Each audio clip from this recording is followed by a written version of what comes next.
안녕하세요. Journey to the Light 안젤라입니다. 오늘 하루는 어떠신가요? 월요일이라서 더 피곤하고 힘드시지는 않았는지 모르겠네요. 저는 정신없는 하루를 보냈습니다. 오전에는 아이와 함께 학교에 갔고요. 점심은 집에 와서 먹은 뒤 오후에는 아직 1학년인 아이만 집에 혼자 두고 학교에서 근무를 하고 왔어요. 대안이 없었거든요. 아이에게 핸드폰을 주고 무슨 일 있으면 전화해. 너가 하고 싶은 거 하면서 놀아. 라고 말하고 나서는데 발길이 떨어지지 않더라고요. 작년에만 해도 아이를 혼자 두고 어디를 간다는 걸 상상도 못했어요. 외동이라서 집에 같이 있을 형제가 있는 것도 아니고 무서움을 좀 타는 편이라서 쓰레기를 버리러 나갈 때에도 옷을 입고 따라 나서곤 했는데요. 어느새 커서 이제는 집에 혼자 있어 보겠다고 하네요. 일하는데 계속 전화가 올 줄 알았는데 전화를 한 번도 안 하더라고요. 제가 중간에 연락을 해보니 풀이 죽은 목소리로 혼자서 뭘 해야 될지 잘 모르겠어서 그냥 잠깐 가만히 있었어 라고 말하는데 마음이 좀 아팠어요. 이제 코로나 확진자가 무려 3만 명에 달해서 아이를 누군가에게 부탁하기도 참 어려운 상황이에요. 그래도 이제 좀 컸다고 꿋꿋하게 집에 있으면서 엄마 방해될까봐 전화를 안 하는 아들을 보니 만감이 교차했습니다. 어제는 선한 목자교회 유기성 목사님 설교 말씀을 찾아서 집에서 들었습니다. 금요 성령 집회였는데요. 목사님 말씀대로 집이 예배당이 되어 꿇어 앉아서 울면서 주님을 찾는 시간이었어요. 제목이 서두르지도 말고 포기하지도 말라였습니다. 우리가 광야, 그러니까 어둡고 괴로운 시간을 지내고 있더라도 이 시간이 제발 빨리 지나가게 해주세요 라고 조급해하거나 너무 힘들어, 이제 모르겠어 라면서 자포자기 하는 것도 아니라 이 시간 성령님께서 동행하시는 것을 느끼면서 이 상황 가운데 내가 깨달아야 하는 것을 깨닫게 해주세요. 주님께서 지혜를 주세요.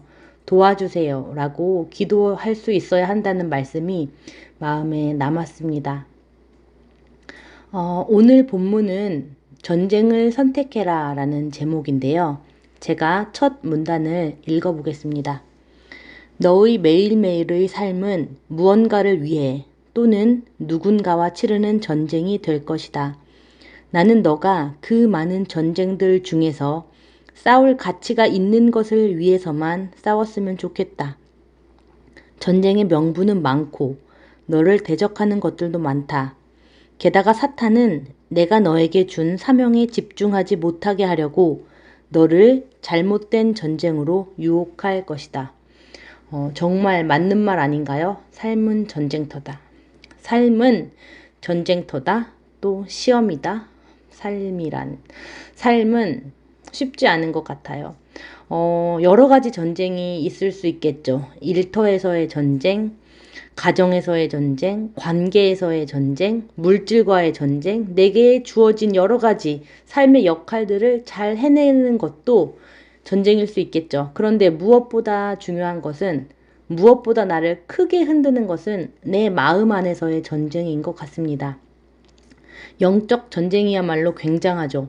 우리를 한순간에 막 고래고래 소리 지르는 괴물로 만들기도 하고 한없는 자기 연민에 빠져서 눈물만 흐르게도 하는 것이 바로 영적 전쟁의 결과들이잖아요. 졌을 때의 결과들이죠.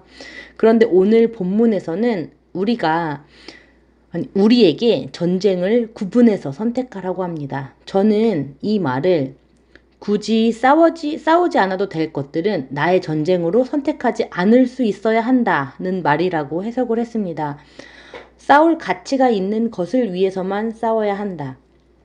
내 삶에 초점을 흐리게 하고 내가 나의 사명을 집중하는 데 방해하는 것들은 그것이 전쟁의 꺼리가 되더라도 과감하게 건너뛰는 지혜가 있어야 한다는 것이죠. 저는 생각해보면 잘못된 전쟁에서 저의 시간과 마음과 노력을 낭비한 적이 참 많이 있었어요. 내 마음에 거슬리고 내가 이해되지 않고 싫으면 전쟁의 대상이 되었죠. 내가 싸워야 할 대상도, 목적도, 이유도, 명분도 딱히 없었고, 그냥 내가 옳다는 걸 보여주고 싶었던 것 같아요. 내 생각이 너의 생각보다 더 낫다. 내 판단이 너의 판단보다 더 좋다. 내 삶이, 내가 택한 삶의 선택들이 너의 선택보다 더 가치 있다. 이걸 꼭 보여주고 싶었나 봐요. 보여줘야 될 이유도 없고 필요도 없는데 말이죠. 그런데 돌아보니 그 결과는 참 참혹합니다. 제가 전쟁을 치렀던 것들은 전쟁의 결과 이후에 그 전쟁을 제가 치렀던 것들이 저의 생각에 납득되고 저를 좋아하게 되고 저와 좋아지고 이게 아니라 정반대였어요. 서로에게 상처만 남았고 나쁜 기억이 생겼고 일은 해결되지 않았고 오히려 더 나빠졌고 상황은 더 안 좋아졌고 껄끄러워졌습니다. 승자는 없고 패자만 있어요. 이게 전쟁을 잘못 선택했을 때의 결과인 것 같아요. 열매는 없고 흉터만 남아있는 폐허.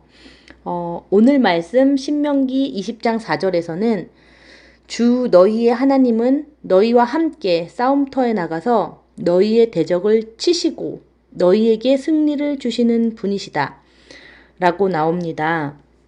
그러니까 우리가 싸워야 할 전쟁, 우리가 하나님을 위해서 택한 전쟁에서는 꼭 승리해야 하겠지만 싸우지 않아야 할 때는 싸우지 않을 수 있어야 되는 게 정말 중요한 것 같아요. 승리를 해야 할 싸움에서는 여호와 니시 하나님의 깃발을 올려 세우며 승리를 취하고 싸우지 않아야 할 때는 나의 자존심, 나의 아집, 나의 성질 이런 모든 것들을 내려놓으며 그 전쟁을 선택하지 않을 수 있는 지혜와 용기가 필요한 것 같습니다. 이건 정말이지 저 자신에게 하는 말이네요. 매일 십자가 앞에서 나를 내려놓을 수 있어야 하는데 아직도 그게 정말로 너무 어렵습니다. 그렇기 때문에 오늘도 기도를 드립니다. 하나님 아버지, 오늘도 아버지께 저를 올려드립니다. 전쟁을 구별하고 선택할 수 있도록 지혜를 주세요. 예수님의 이름으로 기도드립니다.